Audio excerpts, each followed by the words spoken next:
Also get asked all the time, how do you pick a jerkbait? Well, I'm going to tell you, jerkbaits are one of my favorite lures. I probably made more money fishing a jerkbait than all my other lures tied together. But one thing about jerkbaits, yes, they all do different things. They're just tools. You have an AC shiner that's like a number 11 Rapala. It's a floating jerkbait. It floats on the top of the water. You can twitch it. You're not going to get this bait to run very far underwater. So if you got a water column that maybe only have inches to maybe a foot of water over the grass, or even just real shallow water, this is a real good bait to choose just for the depth. This long A bomber, this is one of my favorite ones. I did really good in the first FLW tournament I won on Okeechobee, throwing a long A bomber.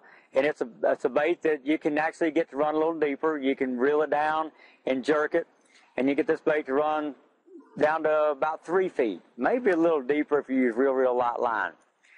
This is the old reliable, the old rattling rogue. This lure has been around a long time. It basically does about the same thing the long A does. It's just a personal preference. This one has a little higher pitch noise. This one a little bit lower pitch. One of the baits that I've done the best with is the Rapala Husky Jerk. And this is a suspending Husky Jerk.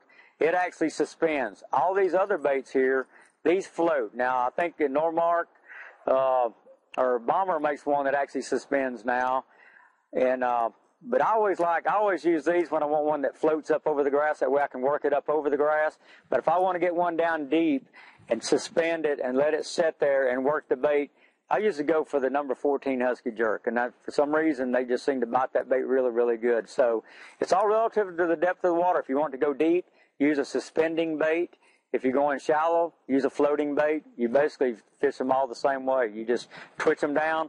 One real reminder about jerk baits, they're really good in cold weather because they act really crippled, and it's the nature of a predator to clean up things that are injured. That's why jerk baits are so good in really cold water, when most people think that fish just aren't biting at all. You can catch them on a jerk bait, but the simple fact that it acts really crippled.